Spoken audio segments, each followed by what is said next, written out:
Alors, épreuve en CCF, donc le dossier est intégré dans l'évaluation, et notamment par rapport au tableau synoptique, parce qu'il nous permet d'apprécier le degré de couverture des différentes activités. Donc, mais,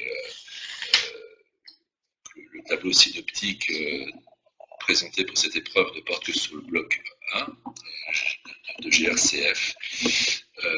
Et puis, on évalue des compétences spécifiques de GRCF, des compétences transversales de communication, des compétences transversales informatiques ou numériques. Alors, sur le A, il y a encore des questions. Il y a encore des questions donc, pour les candidats en CCF. Donc là, les observations, c'est le quoi observer, quoi évaluer.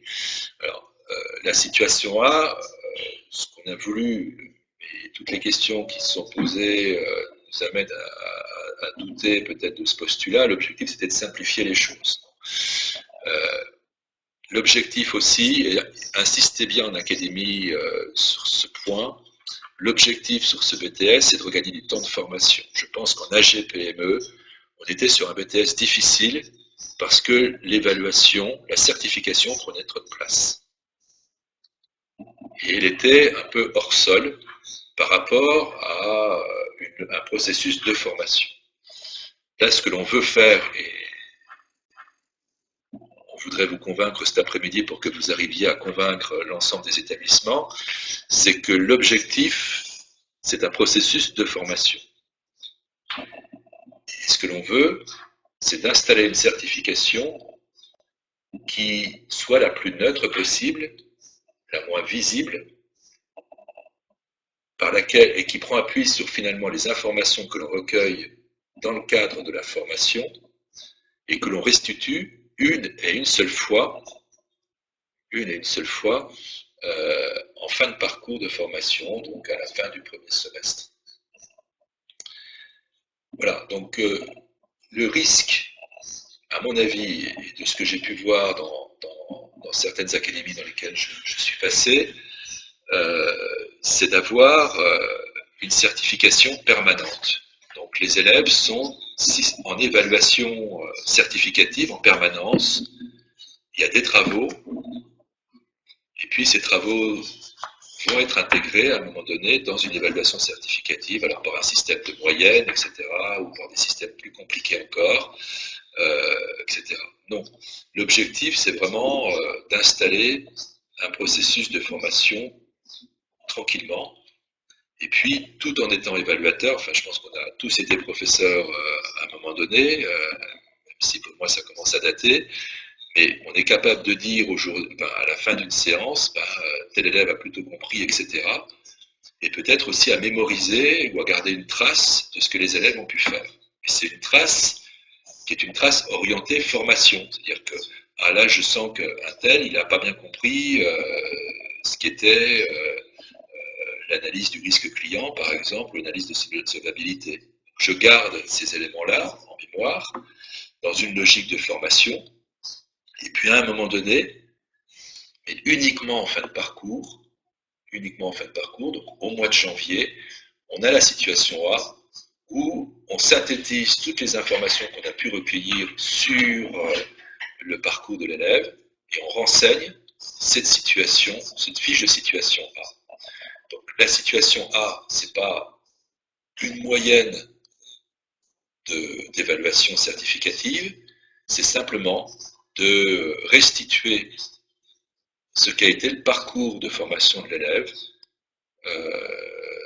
pendant 18 mois, et puis de dire, voilà, là il en est là, etc. Le risque, si on transforme la situation en moyenne, en une somme d'autres situations, c'est qu'il va falloir pondérer. Parce que la première situation du mois de septembre de la première année ne va pas avoir le même poids que la situation, la dernière situation de travail, de formation du mois de décembre de la deuxième année. Donc on n'a surtout pas envie de rentrer là-dedans. Donc ce qu'on veut, c'est que ces situations-là, ça soit, on retrace le parcours de l'élève, là où il en est, enfin, quel a été son parcours, plus exactement, quel a été son parcours sur chacune des compétences intégrées dans la fiche. Donc c'est à mon avis, enfin, bon, tel que j'ai vécu avec passion ce métier de professeur, mais c'est assez proche quand même de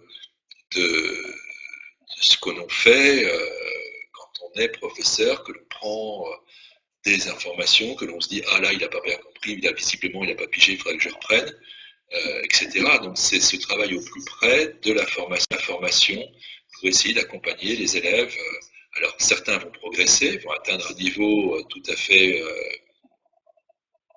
un niveau d'expert pour certains cas, et puis pour d'autres, eh bien la progression ne sera pas aussi marquée. Euh, Donc ça c'est la situation A. La situation, et puis vous allez prendre appui, enfin les professeurs vont prendre appui sur des alors c'est à la fois les travaux qui ont été produits, et c'est tous les temps de communication qui s'installent lorsque on peut dire à des étudiants, bah, tiens, tu vas me présenter les résultats ou ce que tu as fait. Donc on a un temps d'oral d'un petit bilan intermédiaire où, avec des euros qui vont intégrer enfin, dont les observations, enfin les analyses de ces euros vont pouvoir être intégrées aussi dans le total des observations, synthétisées dans la grille de situation A. Donc je crains qu'effectivement ça ne soit pas totalement encore compris dans les différentes, enfin, dans toutes les équipes. J'en ai rencontré quelques-unes où cette question en tout cas, il y a un point de vigilance par rapport à ça. Je ne suis pas certain que toutes les équipes aient bien compris qu'on souhaitait regagner de la formation, qu'on puisse renouer le lien entre les professeurs et les étudiants et passer du temps vraiment que les aider à progresser, sans pour autant que tous les élèves puissent arriver à un niveau d'expert. Donc ça, c'est la situation A. La situation B, c'est la photo finish, c'est-à-dire que tel jour du mois de janvier, lorsqu'ils viennent, ou du mois de février ou du mois de mars, lorsqu'ils viennent devant nous, où en sont-ils? C'est la photo d'arrivée. Donc, situation A, on retrace le parcours et on synthétise les étapes. Il y a peut-être des points qu'il n'a pas trop traversés, sur lesquels il est resté très fragile.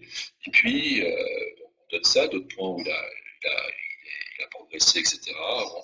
Et puis, la situation B, c'est la photo finish. Où en est-il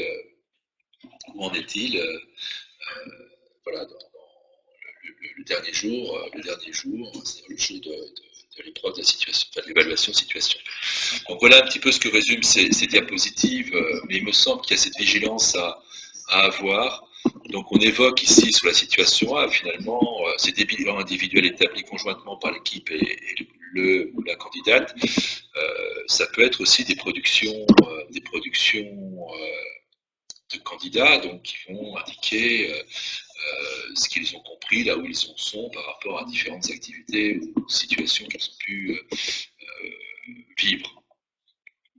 Voilà. Je ne sais pas s'il y a des questions sur tout ça. Si, quand je vois alors, bloc 4, situation B, il n'y a pas de pénalité si les activités ne sont pas couvertes. Oui, j'ai vu cette question. Alors, il n'y a pas de pénalité parce que déjà avec 2 pénalités, on a eu des doutes. Mais on repère bien que c'est des pénalités, c'est en poupée russe. Hein, il manque une fiche, alors je pénalise. Si c'est une fiche non administration des ventes, c'est -2. Si c'est une fiche administration des ventes, alors c'est -3. Donc, repérez bien l'algorithme qu'il faut installer chez tous les évaluateurs. Donc, c'est une pénalité. Donc, j'ai déjà un doute. Bon, mais c'est comme ça que ça se passera cette année, vous nous direz. Mais là, ajouter alors, s'il manque 3 fiches, ça fait déjà -6. Et puis, si en plus il y avait une deuxième pénalité parce que il n'y a pas de pénalité si les 3 activités minimum ne sont pas couvertes, ça va être compliqué à mener. Donc, voilà, concentrons-nous sur le nombre de fiches quantitatifs, etc.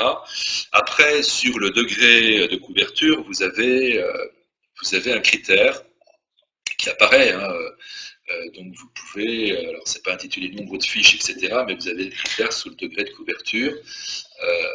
Et donc le candidat est interrogé, on peut lui demander pourquoi, alors qu'il a couvert les 6 activités, enfin les activités du bloc, pourquoi est-ce qu'il n'a pas produit de fiches, etc.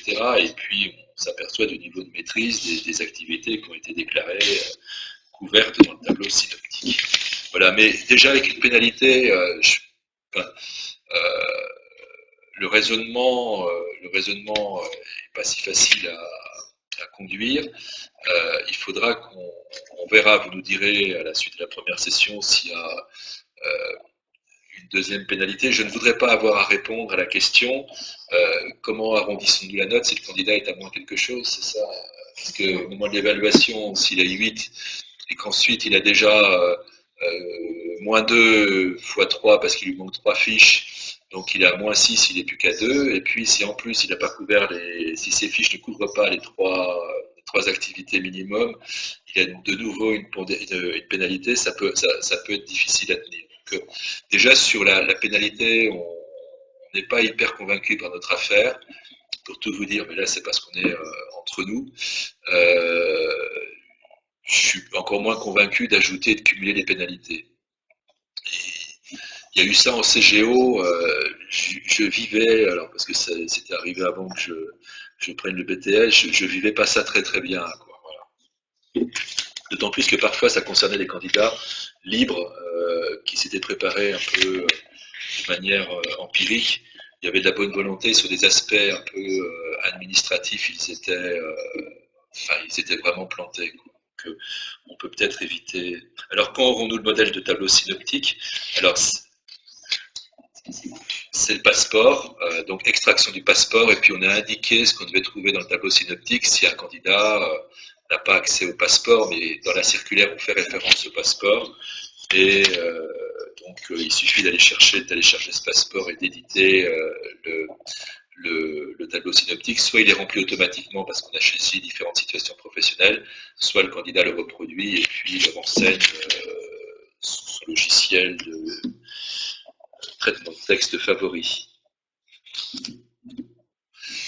Voilà. Alors, l'équipe pédagogique doit conserver la trace de ces bilans, ce qu'on vous propose. Donc là, on indique bien que la situation A n'est pas la somme d'évaluation, la note sur 14 n'est pas la somme de notes intermédiaires, donc on insiste là-dessus.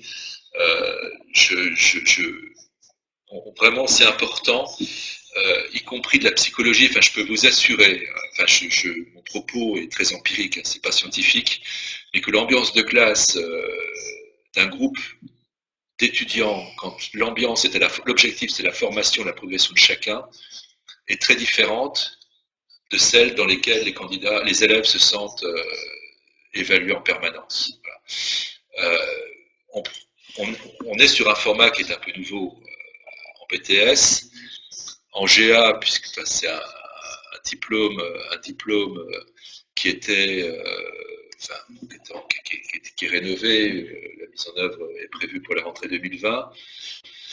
Il y a eu un malentendu énorme entre les intentions des auteurs du référentiel, qui était vraiment la progression des élèves, et puis les professeurs, en tout cas certains, qui ont compris que GA, c'était une certification permanente, et qu'il y avait 60 activités, et donc ils inventaient un système dans lequel en 3 ans, il y avait 60 évaluations, ils en faisaient la moyenne. Ça nous a foutu, excusez-moi, j'aurais pas dû le dire, ça nous a mis un bazar, voilà, quand même, sur cette formation, parce qu'évidemment, le travail d'évaluation certificative était beaucoup trop lourd pour les enseignants. Les élèves se sentaient évalués en permanence, en certification permanente, et je crois qu'on est passé à côté. Alors, le BTS et le bac pro est rénové, et je crois avec un excellent référentiel, mais quand même des professeurs sont passés à côté, ont vraiment beaucoup souffert, parce qu'ils avaient compris que c'était de l'évaluation certificative permanente et que la moyenne de l'épreuve, c'était la moyenne des 60 situations pro. Voilà, donc vraiment muni de cette expérience, insistons sur le fait que la situation A, c'est pas la somme d'évaluation certificative, c'est pas une moyenne de notes, etc. Voilà. Je passe très vite sur la suite. Alors ça nécessite de la part de professeurs d'élaborer des outils de recueil d'observation. Alors mon expression, c'est vraiment chacun invente les outils pour garder trace. Enfin, mon passé de prof et de professeur est un peu ancien, mais Voilà, c'est le carnet, c'est dans lequel on note effectivement les progrès des élèves, les points d'alerte sur lesquels il n'a pas compris des choses, c'est les traces que l'on garde des entretiens, des bilans ponctuels qu'on a évoqués tout à l'heure, mais ça n'a pas besoin d'être très long, en 3-4 minutes. On voit bien si l'élève a compris ce qu'il fallait faire, s'il a atteint le niveau requis, etc., où il se positionne dans un gradient entre novice et expert. C'est cette somme d'informations que l'on va recueillir sur les élèves dans une logique de formation en disant attention, là il faut que je porte attention pour qu'il puisse progresser la prochaine fois là-dessus. Bon. Et puis s'il ne progresse pas, bah, c'est qu'il y a quelque chose qui est resté bloqué et ça on restitue dans la situation A une seule fois. Voilà, donc il y a des outils. Alors là, comme on est avec des professeurs, on en a parlé un tout petit peu avec eux encore ce matin. Bon, certains vont prendre peut-être, montrer ce qu'ils utilisent comme outil. Mais on n'a pas envie que ça devienne une norme, que ce soit le modèle parce que le professeur X utilise ça, que ça devienne l'outil utilisé pour tous les étudiants. Voilà, donc on est sur une note sur 14. Alors là, il y a un point important. On aurait dû l'évoquer peut-être dans les points de vigilance dès le début. La note sur 14, évidemment, enfin, entre inspecteurs, on le sait tous, c'est la note sur 14, mais insister au moment des réunions d'Armo, pour être sans ambiguïté par rapport à ça. La note sur 14, elle n'est pas communiquée aux élèves. Elle n'est pas communiquée aux élèves.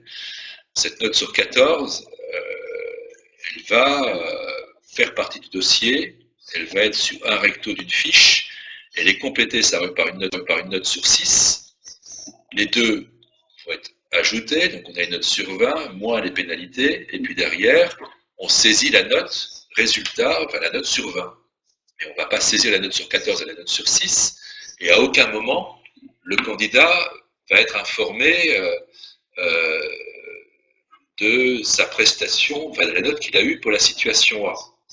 Donc ça élude toutes les questions qui pourtant ont été nombreuses sur ah mais il y a des candidats qui risquent de se dire j'ai eu tant sur 14 et donc j'ai pas besoin de préparer mon dossier pour l'épreuve pour la situation B.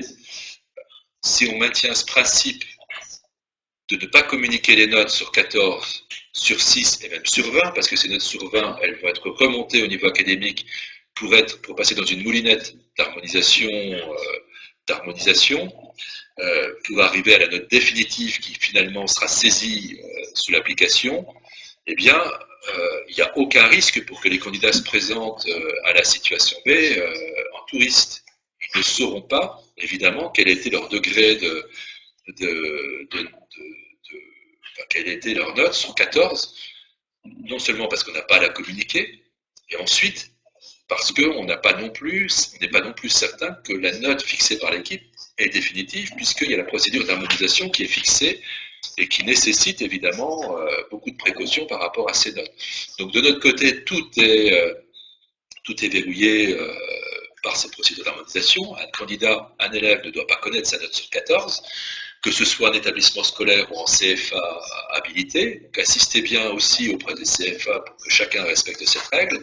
Et la note sur la collante produite après la délibération sera évidemment la note à proprement d'harmonisation. Donc il n'y a aucun risque si on respecte cette règle pour qu'un candidat, un étudiant se dise ah ben moi j'ai eu 13 sur 14 à la situation A, je suis tranquille pour la situation B, je n'ai pas besoin de me présenter, j'ai pas besoin de préparer la situation B. D'autant plus que s'il vient à la situation B avec un dossier incomplet, là pour le coup il aura des pénalités et sa note sur 14 risque d'être diminuée. Voilà. Donc c'est des situations, alors j'ai bien compris que vous remontiez des questions qui venaient de professeurs, mais on l'a eu plusieurs fois, donc n'hésitez pas à insister sur ce point, je pense être assez tôt. Pourquoi créer 2 fiches de communication écrite en entreprise alors que cette dernière est déjà évaluée en situation A en lien avec le GRCF? Alors,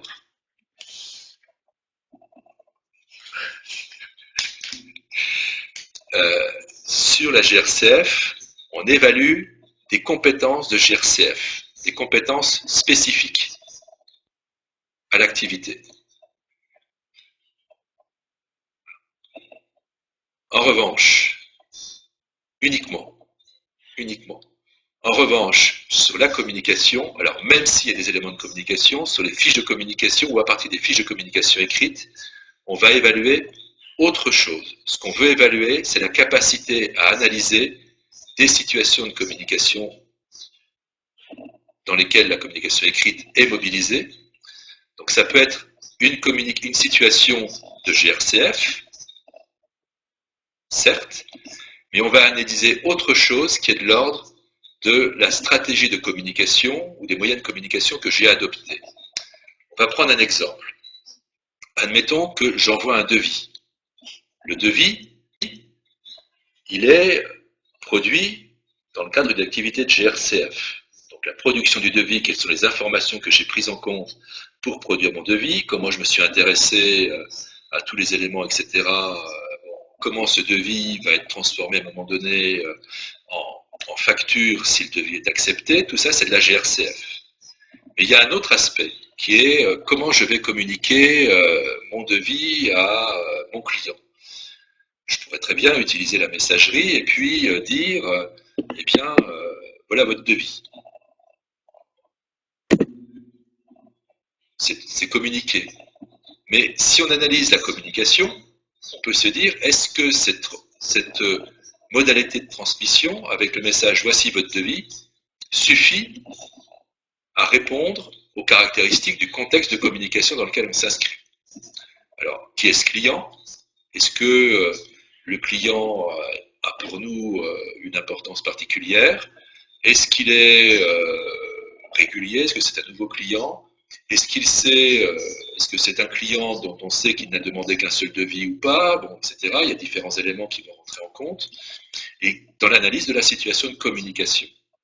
Et donc, ce que l'on peut faire au moment de l'échange autour de la communication écrite, que ce soit en CCF ou en ponctuel, c'est bien d'analyser cette situation